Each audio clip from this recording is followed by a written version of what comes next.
সিয়াটেলে রয়েছে বেশ কিছু জনপ্রিয় জায়গা, যার কয়েকটা আজ আমরা ঘুরে দেখব। সিয়াটেল ডাউনটাউনে রয়েছে এখানকার সবথেকে পুরনো ফার্মার্স মার্কেট। এছাড়াও আপনারা কি জানেন পৃথিবীর সর্বপ্রথম স্টারবাকসের শপ শুরু হয়েছিল কোথা থেকে? সেটাও এই সিয়াটেল ডাউনটাউন থেকেই। আরও সিয়াটেলের এই পাইপ প্লেস মার্কেটেই রয়েছে বিখ্যাত সেই পোস্ট অ্যালি গলির গামওয়াল।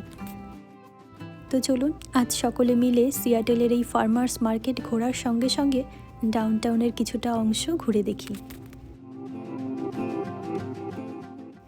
হ্যালো, আপনাদের সবাইকে ওয়েলকাম জানিয়ে শুরু করছি আজকে নতুন একটি ভ্লগ। আমি শর্মিষ্ঠা। আশা করি আপনারা সবাই খুব ভালো আছেন, সুস্থ আছেন, আর আমরাও বেশ ভালো আছি। ঘড়িতে সময় এখন বিকেল 4টে।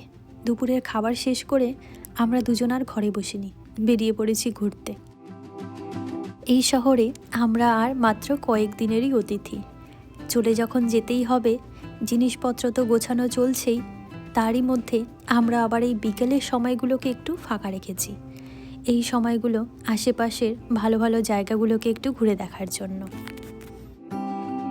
আমাদের ঘর থেকে ডাউনটাউনের দূরত্ব খুব বেশি না, মাত্র 15 মিনিটের। তাই আমরা দুপুরের খাবার খেয়ে বেরোনোর সিদ্ধান্ত নিয়েছি। এখন আমরা রয়েছি একেবারে শহরের মাঝখানে। আশেপাশে দেখেছেন এত সাজানো গোছানো, বিশেষ করে এই বড় বড় হাইরেজ বিল্ডিংগুলো দেখে মনে হচ্ছে কেউ নিজে হাতে খুব যত্ন সহকারে এগুলোকে পরপর সাজিয়ে রেখেছে। এখানকার এই হাইরেজ বিল্ডিংগুলো বেশিরভাগই এখানকার বড় বড় গভর্নমেন্ট অফিস অথবা এখানকার বড় বড় কোম্পানি। আরও জানেন তো, এখানকার যে জিনিসটা দেখে সব থেকে বেশি অবাক হই, এখানকার প্রত্যেকটা রাস্তাঘাট অলিগলি প্রায় একই রকম দেখতে। যেমনটা আমাদের কলকাতার নিউ মার্কেটের রাস্তাঘাটগুলো, একটা গলিতে ঢুকলে মনে হয় এই তো এই গলি থেকে তো একটু আগেই ঘুরে গেছি। এই জায়গাটাও ঠিক সেরকম। তো চলুন, এদিকে গল্প করতে করতে আমরা চলেও এসেছি একেবারে শহরের মাঝখানে।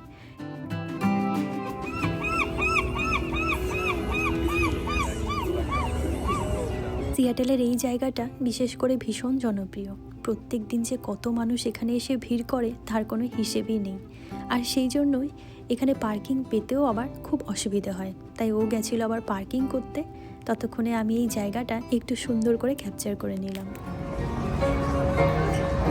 তো চলুন, অবশেষে আমরা চলে এসেছি সিয়াটেল ডাউনটাউনের ফার্মার্স মার্কেটে। আমার পেছনে যে গেটটা দেখছেন, এই গেটটা দিয়েই ঢুকতে হয়।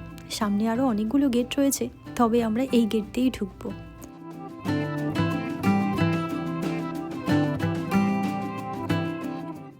এখানে তো অনেক ফার্মার্স মার্কেট রয়েছে, তবে সিয়াটেল ডাউনটাউনের এই ফার্মার্স মার্কেটটা সব থেকে পুরনো। আরও জানেন তো, দেখলাম এই মাথা থেকে ও মাথা পর্যন্ত ঘুরতে না জানি আমাদের কতটা সময় লাগবে। এই মার্কেটটার ভেতরে ছোট বড় প্রায় অনেকগুলোই স্টল দেখলাম। জামা কাপড় থেকে শুরু করে মাছ, মাংস, সবজি, কোনো কিছুরই অভাব নেই। চলুন তাহলে এক এক করে আমরা ঘুরে ঘুরে দেখতে থাকি। এদিকে দেখেছেন রং বেরঙের কত ধরনের কাচের জিনিসপত্র রয়েছে। মানুষ যে কত ক্রিয়েটিভ, এই সমস্ত জায়গায় না আসলে বোঝা যায় না। এদিকে আবার দেখছি একটা কাঠের ওপরে কত সুন্দর করে ডিজাইন করা হয়েছে। এদিকে আবার দেখছিলাম পাথরের ওপরে এত সুন্দর করে ডিজাইন করা হয়েছে, সত্যি দাঁড়িয়ে দেখার মতন। এখানকার এই গোলাপ ফুলের মতন ফুলটা দেখে আমি প্রথমে ভেবেছিলাম এটা বোধহয় কোনো আর্টিফিশিয়াল ফুল। তা দেখলাম না, এটা অরিজিনালি ফুল। কি সুন্দর লাগছে দেখতে, দেখুন। মনে হচ্ছে কলকাতার নিউ মার্কেটে চলে এসেছি।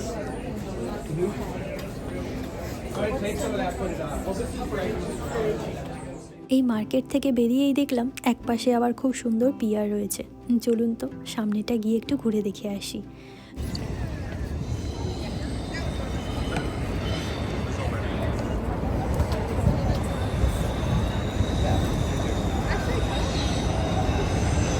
এখানে আসার পর বিশেষ করে এই জায়গাটা তো আমার ভীষণ ভালো লেগেছে। আমি এখানে আগেও কয়েকবার এসেছি, তবে তখন এত সুন্দর ছিল না জায়গাটা। সামনে থেকে সি ভিউ দেখা যাচ্ছে, আর ওই যে দূরে দেখুন একটা জায়েন্ট সাইজের হুইল দেখা যাচ্ছে।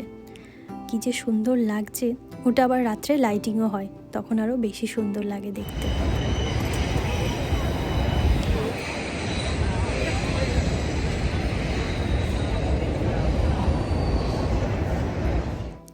অসম্ভব সুন্দর একটা জায়গা, হাজার হাজার মানুষের ভিড় জমে রয়েছে। ওই যে দেখুন, মানুষজনগুলো একেবারে দূর থেকে ছোট ছোট মনে হচ্ছে। আবার সমুদ্রের এক পাশ থেকে পাহাড়ের রেঞ্জও দেখা যাচ্ছে খুব সুন্দর করে। কী যে ভালো লাগছিল এই জায়গাটাতে এসে। তো চলুন এখন আবার সোজা মার্কেটের ভেতরে চলে যাই। সেখানে দেখার মতন এখনও অনেক জিনিস রয়েছে। অসম্ভব ভিড় হয়েছিল আজকে এই মার্কেটে।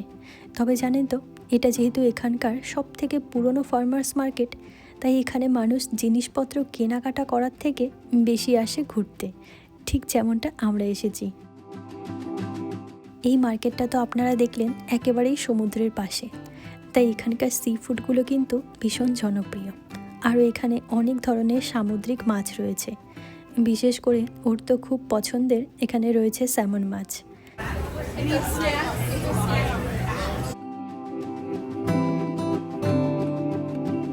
Anybody else need help out here? Telepathic payments. এখানকার বেশিরভাগ সি ফুডগুলো আবার বাইরে দেখলাম স্যাম্পল দেওয়া রয়েছে। আর ওই যে দেখুন, কয়েক রকম সসও রাখা রয়েছে বাইরে। নিজের পছন্দ মতন সস দিয়ে টেস্ট করতে পারে। যদি ভালো লাগে তাহলে এই জায়গা থেকে নিয়ে যেতে পারবে। Who wants a free sample out here?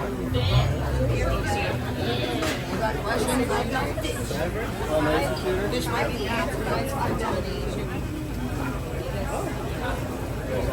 Who wants to try a free sample out here, folks? Free smoked salmon. You all good? What up, bro? We're just gonna do 5 এখানে দেখলাম পরপর বেশ কয়েকটা জনপ্রিয় মাছের দোকান রয়েছে, যেখানে কয়েক ধরনের সি ফুড থেকে শুরু করে বেশ বড় বড় সাইজের মাছও দেখলাম। তবে জানেন তো, আমাদের খুব ইচ্ছে ছিল একদিন এই জায়গা থেকে বাজার করে নিয়ে যাওয়ার, তবে আমাদের আর সময়ই হয়ে উঠল না। এবার চলুন, সামনে আবার দেখলাম কিছু ফলের দোকান রয়েছে। এখানে আমও বিক্রি হচ্ছে দেখেছেন। তবে এখানে কিন্তু আমটা 12 মাসই পাওয়া যায়। তবে আমাদের দেশের মতন টেস্ট হয় না, সেটা তো আপনাদের আগেও কোনো একটি ভ্লগে বলেছিলাম। তবে এই দেশের বেশিরভাগ দোকানগুলোতেই তো আপনারা দেখেছেন, মাছ থেকে শুরু করে শাক সবজি ফল কোনোটাই খুব একটা ফ্রেশ পাওয়া যায় না। তবে এই ফার্মার্স মার্কেটে সব কিছুই কিন্তু একেবারে ফ্রেশ আর অর্গানিক বিক্রি হয়। আর সেই জন্যই এখানে সব কিছুর দাম অন্যান্য দোকানের তুলনায় অনেকটাই বেশি হয়। তাই এদেশে এসে টাটকা শাক সবজি বা মাছ খেতে হলে এই সমস্ত মার্কেটেই আসতে হয়। তবে এখানে তো অনেকগুলো ফার্মার্স মার্কেট রয়েছে। এটা কিন্তু অনেকটাই পুরনো। এটা তৈরি হয়েছিল সেই 1907 সালে, মানে আজ থেকে কত বছর আগের কথা বলুন তো। তারপর থেকে সমানে এই মার্কেটটা কিন্তু চলছে। বাকি অনেক মার্কেট বন্ধ হয়ে গেলেও এটা কিন্তু বন্ধ হয়নি। আর তার আরও একটা বড় কারণ, এখানকার ফার্মার বলুন বা ফিশারম্যান, তারা নিজেদের মাছ বা শাক সবজি নিজেরা এসে ডিরেক্ট বিক্রি করে। আর সেই জন্যেই প্রত্যেকটা জিনিস ফ্রেশ এবং খুবই এক্সপেন্সিভ হয়। এই দোকানে কাঁকড়া মাছের পাগুলো দেখেছেন, কত বড় বড় আর মোটা মোটা। তাহলে কাঁকড়া মাছগুলো কত বড় ছিল।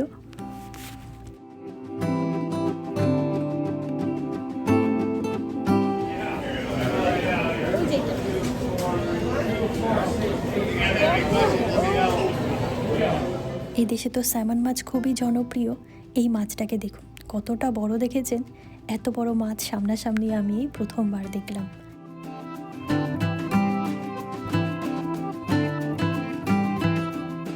এই যে দেখুন কত বড় একটা কাঁকড়া মাছ এখানে সাজানো রয়েছে। তবে এদেশের কাঁকড়া মাছের রঙগুলো কিন্তু বেশ সুন্দর হয়, একেবারে কমলা। কি সুন্দর লাগছে দেখুন মাছটাকে দেখতে। এই মাছের বাজার সবজির বাজার যতক্ষণ দাঁড়িয়ে থাকবো ততক্ষণই দেখতে ইচ্ছা করবে। চলুন তাহলে বাকি জায়গাগুলো এখন একটু ঘুরে দেখি। আর এটা হলো একটা পিগি ব্যাংক। দূর থেকে দেখেছেন, মনে হচ্ছে একেবারে অরিজিনাল। এত সুন্দর করে এটা তৈরি করা হয়েছে, কে বলবে বলুন তো এটা আর্টিফিশিয়াল। আরও জানেন তো, সঙ্গে করে যে ছোট ব্যাগখানা নিয়ে এসেছি, বাচ্চা থেকে বড়রা সবাই একটা করে ছবি তুলছে, আর না হলে দাঁড়িয়ে পড়ছে এটাকে ধরার জন্য।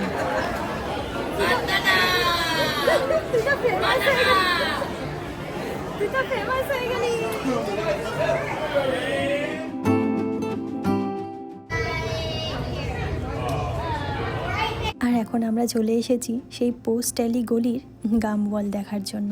এই যে দেখুন, মাঝখানে রয়েছে একটা রাস্তা আর দুপাশে রয়েছে এমন ওয়াল, আর এই ওয়াল জুড়ে অসংখ্য চুইংগাম চাবিয়ে চাবিয়ে সবাই দেখুন দেওয়ালের সঙ্গে আটকে রেখে গেছে। সিয়াটেলের এই জায়গাটা ভীষণ ফেমাস।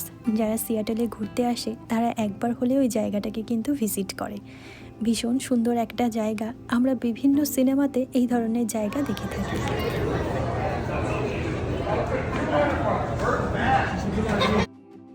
এই গলিতে ঢোকার সঙ্গে সঙ্গেই তীব্র চুইনগামের গন্ধ বেরোচ্ছিল। তবে জানেন তো, এই চুইনগামগুলো যে দেওয়ালে এইভাবে আটকে রাখা হয়েছে এর পেছনেও কিন্তু একটা ঘটনা রয়েছে। 1990 সালে ঠিক এই গলিতেই একটা থিয়েটার তৈরি হয়েছিল, আর সেই থিয়েটার দেখতে আসার জন্য মানুষজন লাইন দিয়ে এই দেওয়াল বরাবর দাঁড়িয়ে থাকতো। দাঁড়িয়ে থাকতে থাকতে যখন খুব বোরিং হয়ে যেত তখন চুইনগামগুলো নিয়ে ঠিক এইভাবে দেওয়ালের সঙ্গে আটকে রেখে দিত। তবে কিছুদিন পর পরই দেওয়ালগুলোকে আবার ক্লিন করা হতো। তবে আবার কিছুদিন পর মানুষজন এসে দাঁড়াতে দাঁড়াতে এখানে আবার এরকম চুইনগামের স্তর পড়ে যেত। কর্তৃপক্ষ তো কয়েকবার পরিষ্কার করেছে, তবে শেষের দিকে বিরক্ত হয়ে এখন আর পরিষ্কারই করে না। শেষ 2015 সালে এই ওয়ালটাকে ক্লিন করা হয়েছিল। তারপর থেকে এটা ঠিক এরকমই রয়েছে, আর যা এখন একটা ট্র্যাডিশনে পরিণত হয়েছে। বাচ্চা থেকে শুরু করে বড়রা জিনিসটাকে ভীষণ এনজয় করে।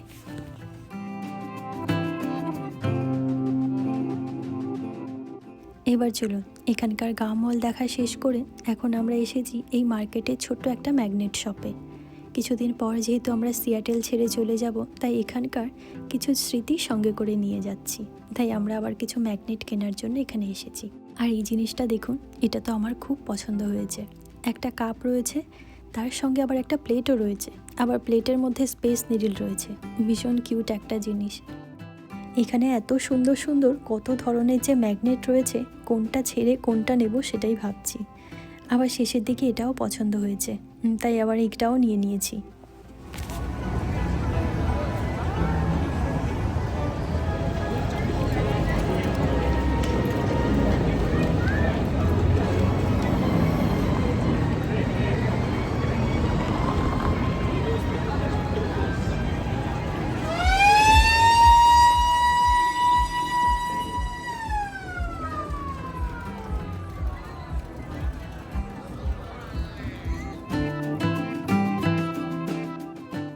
ঘুরতে ঘুরতে অনেকটাই সময় হয়ে গিয়েছে। ঘড়িতে সময় এখন রাত 8টা। তবুও দেখেছেন এখনও কতটা দিনের আলো দেখা যাচ্ছে। তো চলুন এখন ঘুরতে ঘুরতে আমরা দুজনেই বেশ ক্লান্ত, আর এই ক্লান্তি মেটাতে চলুন দুজনেই চলে যাই পৃথিবীর সর্বপ্রথম তৈরি হওয়া স্টারবাকসে। 1971 সালে স্টারবাকসের প্রথম শপ এটি, আর যেটা শুরুই হয়েছিল সিয়াটেল ডাউনটাউনের এই শপটি থেকে। আরও জানেন তো, স্টারবাকসের হেডকোয়ার্টারও কিন্তু রয়েছে এই সিয়াটেল শহরে। স্টারবাকসের সব কফি শপের ফ্লেভার কিন্তু একই ধরনের। তবুও দেখেছেন এই দোকানের সামনে কত মানুষের ভিড় জমেছে শুধু এই শপ থেকে একটা কফি নেওয়ার জন্য। আর আমরাও তো তার ব্যতিক্রম নই, আমরাও দাঁড়িয়ে পড়েছি লাইনে। যদিও স্টারবাকসের এই শপটা পৃথিবীর সর্বপ্রথম শপ, তবে এখানে দেখার মতন কিন্তু স্পেশাল কোনো জিনিস নেই। একেবারে শুরুর দিকে যেমনটা ছিল এখনও ঠিক তেমনটাই রয়েছে, কিছুই চেঞ্জ করা হয়নি। আবার এই শপটা যে খুব বেশি একটা বড় এমনটাও কিন্তু না। তবে ওই যে প্রথম যেহেতু তৈরি হয়েছিল, সবাই কৌতূহলবশত এক কাপ হলেও এখান থেকে কফি খেয়ে যাচ্ছে। আমরাও তো তার ব্যতিক্রম নই, তাই চলে এসেছি। তবে ভাবা যায় ছোট্ট একটা শপ যেটা শুরু হয়েছিল সিয়াটেলের এই ডাউনটাউন থেকে, যা আজ বিশ্বের দরবারে পরিচিতি পেয়েছে।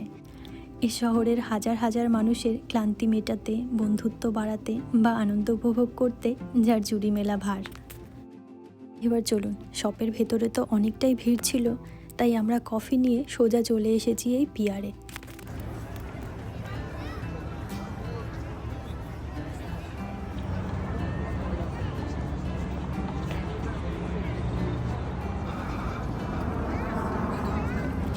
রাত হওয়ার সঙ্গে সঙ্গে আবার দেখছি হুইলে লাইটিংও শুরু হয়েছে। তবে জানেন তো, এটা আমাদের দেশের অনেকটাই নাগরদোলনার মতো। তবে নাগরদোলনা অনেক জোরে চলে, এটা আবার একেবারেই ধীরে ধীরে চলে। আর এটায় উঠলে গোটা সিয়াটেল শহরটাকে দেখা যায়। ওর তো ভীষণ ওঠার ইচ্ছে, তবে আমার তো একেবারেই সাহস নেই ওটাতে ওঠার। এই জায়গাটা অপূর্ব সুন্দর, এত বড় বড় হাইরেজ বিল্ডিং রয়েছে, আর এই যে সামনে যে ঘরটা দেখতে পাচ্ছেন, এটা হলো সিয়াটেল অ্যাকোরিয়াম। তবে আজ আমাদের হাতে আর সময় নেই, তবে 2-1 দিনের মধ্যে খুব শীঘ্রই আমরা এই জায়গাটিতে আবারও আসব। তো চলুন, কফি তো খাওয়া হয়ে গেছে, এখন ওই নিচ থেকে ওই জায়গাটা একবার একটু ঘুরে দেখে আসি, তারপরে আমাদের তো আবার ঘরের দিকেও ফিরতে হবে।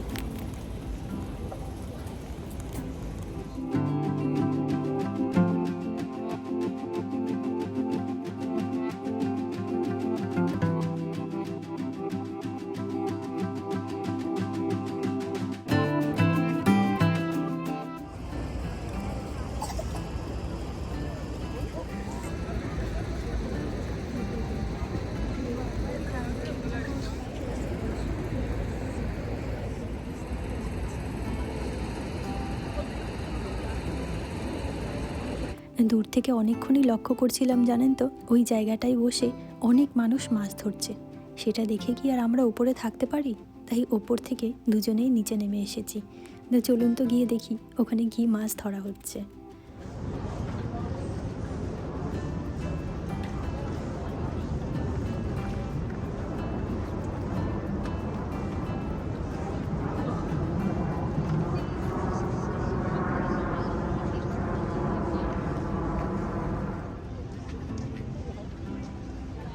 ওই যে দেখুন, সামনে লাইন দিয়ে মানুষজনে মাছ ধরছে।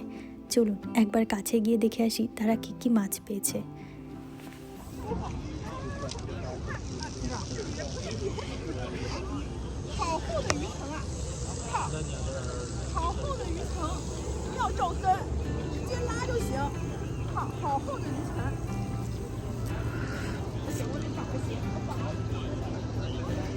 এখানে হুইল ফেলতে না ফেলতেই একটার পর একটা শুধু স্কুইডই উঠছে।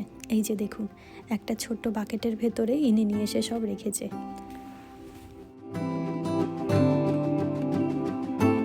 কেউ কেউ তো আবার দেখছি কাঁকড়া মাছও পেয়েছে, তবে কাঁকড়া মাছের সংখ্যাটা একটু কম। সাইজটা দেখেছেন কতটা বড়।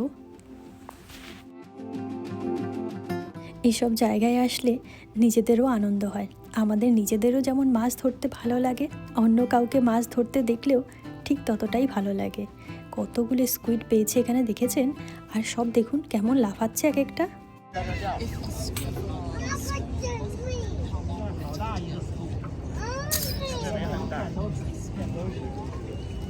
দেখেছেন এখানে প্রায় প্রত্যেকেই অনেক অনেক করে স্কুইড ধরেছে, আবার অনেকের তো বাকেটের ভেতরে রাখারও সময় হচ্ছে না, এত স্কুইড উঠছে একটার পর একটা। এই যে দেখুন আরও কতগুলো। তো যাই হোক, চলুন, বিকেলের অনেক সুন্দর কিছু সময় কাটালাম আমরা এই সিয়াটেল ডাউনটাউনে। এবার ঘরেও ফিরতে হবে, কারণ সময়ও অনেকটা হয়ে গেছে। আর একই সঙ্গে আমার ভ্লগটি আমি এখানেই শেষ করব। আবার আপনাদের সঙ্গে দেখা হবে খুব শীঘ্রই নতুন একটি ভ্লগ নিয়ে। ততক্ষণের জন্য আপনারা সবাই খুব ভালো থাকবেন, সুস্থ থাকবেন। আর আমার ভ্লগগুলি যদি আপনাদের ভালো লেগে থাকে একটা লাইক করে চ্যানেলটিকে সাবস্ক্রাইব করে নেবেন। আর কেউ যদি ফেসবুক পেজ থেকে দেখে থাকেন একটা লাইক করে দেবেন। তো চলুন, আজকের জন্য টাটা।